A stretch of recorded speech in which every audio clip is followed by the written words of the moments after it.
Olá, meus queridos e queridas alunas das terceiras séries do Miriam Marroquim. Tudo bem com vocês, amores? Hoje, dia 15 de dezembro de 2020, Enem se aproximando, final de ano, e nós em mais uma aula de redação, né? Na aula anterior, nós trabalhamos um formato um tanto diferente, né? O tema era a preservação da Amazônia, porque é uma questão de importância internacional. E aí, diante dessa pergunta, né, nós apresentamos, vamos dar uma lembrada, deixa eu pegar aqui, nós trabalhamos a estruturação, eu mostrei como a gente faria a introdução, né, lançando primeiro o contexto, depois do contexto lançava a problemática e, por último, introduzia a tese, que seria a tua ideia, né, aquilo que você vai expor como argumento, né? Então, o contexto, a problemática e a tese seria o primeiro parágrafo de introdução. Aí, além de alguns modelos prontos, né, eu trouxe para vocês como abordar alusão histórica, como abordar conceito, exemplificação, mas eu trouxe a redação de uma aluna de terceira série, que foi uma redação com a pontuação muito alta, tá? E eu trouxe para a gente dar uma analisada, não foi? Trabalhamos, então, a introdução, depois nós fomos ao desenvolvimento, com o argumento 1, falamos sobre essas expressões que estão destacadas, né? Que elas são mecanismos linguísticos que ajudam na fluidez do teu texto. O teu texto ele fica gostoso de ler, porque a cada ideia, a cada frase que você vai introduzir, a cada oração que você coloca uma conjunção, uma expressão. Então, isso vai dando continuidade, tá? É o que a gente chama de coesão, texto coeso, coerente. Seria isso, tá? Usar os mecanismos linguísticos. Essa aluna usou muito bem. E ela, inclusive, começou o primeiro argumento com primeiramente. Poderia ser a priori, em primeiro lugar, em primeiro plano, né? Dando ideia aí de início. Depois nós fomos para o desenvolvimento 2, segundo argumento, e ela continuou, olha, por conseguinte, né, poderia ser em segundo plano, não obstante, né, são expressões que vão dando continuidade. Aí chegamos à conclusão. E aí eu já não dei mais a redação da aluna, eu pedi que vocês criassem o parágrafo de vocês. Introdução, desenvolvimento e conclusão. Nesse parágrafo de conclusão, que vocês, como em edições anteriores, né, gente, a gente vem batendo nessa tecla, que vocês tentem responder a essas 4 perguntinhas. Quem, faz o quê, como e para quê? Para aqueles alunos que ainda têm dúvida de como isso funciona, eu vou mostrar o parágrafo agora, aula de hoje. Hoje é só conclusão, tá? Vamos trabalhar o parágrafo dessa aluna. Vamos ficar analisando se ela fez isso bem feito. Olha o que ela escreveu. Portanto, é evidente que a preservação da floresta amazônica é de importância nacional e internacional. Para tal, seria preciso uma postura inflexível do Ministério do Meio Ambiente contra o desmatamento ilegal, aplicando as leis existentes e criando novas, de forma eficiente por meio de fiscalização, multas e penalidades às ações ilegais. E também, tem um acento aqui errado, cabe ao Poder Executivo honrar os acordos internacionais importantes, como o Acordo de Paris, a fim de garantir a sustentabilidade e preservação do meio ambiente. Vamos olhar se isso atende? Olha, voltando ao nosso quadrinho. De quem é essa responsabilidade da ação?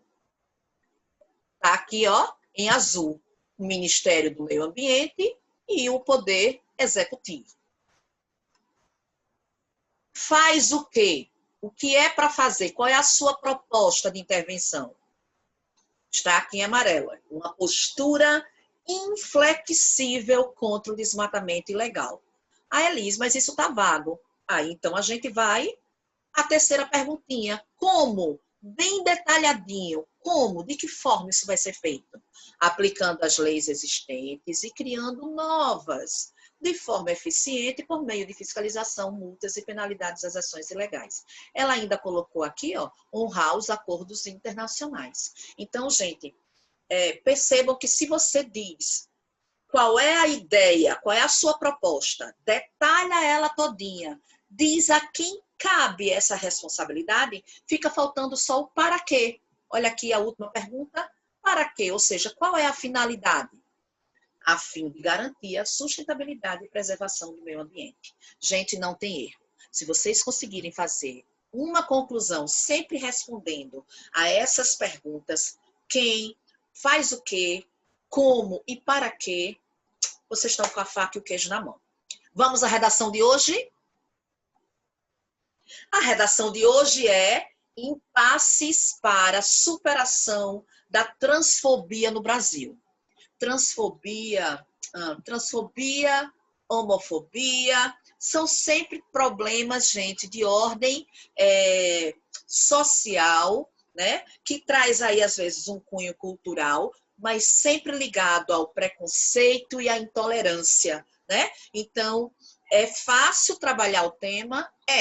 Você só tem que buscar aí os argumentos. E aí, amores, vamos ver o que os textos motivadores nos trazem, né? O texto 1 é um texto extremamente informativo, tá? Ele traz muitos dados estatísticos e ele começa dizendo assim, que o Brasil continua líder no ranking de países que mais mata transexuais. Esses dados são de 2019, viu? É o país que mais mata transexuais no mundo. Isso é muito triste, né, gente? Eu não vou ler o texto na íntegra, tá? Isso cabe a vocês, mas ele diz assim, olha, mais da metade das vítimas, 57%, não havia completado nem 30 anos, gente, morreram jovens por pura intolerância, né? Diz que a Transgender Europe destaca, que é o nome da ONG, em seu documento, que as pessoas transgêneros são vítimas de uma aterradora violência provocada por ódio, que inclui, além do assassinato em si, extorsões e agressões físicas e psicológicas. Para finalizar, diz que o organismo internacional ressalta ainda que a identidade de gênero difere da orientação sexual e que, portanto, pessoas trans podem ter qualquer orientação sexual, incluindo heterossexual, homossexual, bissexual e assexual. Respeito acima de tudo, né, gente? Já o texto 2, olha que texto. O texto 2 e o texto 3, os dois são textos não verbais. São imagens, né? A primeira é uma imagem muito forte, olha. Você tem aqui uma porta, né? Com o símbolo masculino, uma outra com o símbolo feminino. Na verdade, o contrário, né? Eu estou falando, mas apontando a porta errada, o feminino e o masculino. E você tem aí, ó, o trans, né? Justamente entre as duas portas, assassinado. Isso mostra o quê? Que as pessoas não toleram essa escolha, né, sexual. E aí, amores, nós temos o texto 3, que mostra o assassinato de pessoas trans no Brasil. Olha que ele, os números de 2008 até 2017, e vejam, gente, que começou lá em 2008, né, com 57, hoje são 185. Olha só quantas pessoas morreram em 2017. Lembrando que em 2019, né, quando você vai trabalhar, fazer pesquisa, você tem geralmente 2 anos de pesquisa, e aí o gráfico era de 2017, ok? Muito triste, né? Agora, baseado nisso, é a vez de vocês. Trabalhem a introdução com contexto, problemática e tese. Trabalhem o desenvolvimento com argumento 1 e 2. Vão para a conclusão, respondam quem, faz o quê, como e para quê. E desejo a vocês uma ótima semana, que vocês façam a redação, porque o Enem está chegando. Sucesso para vocês, amores!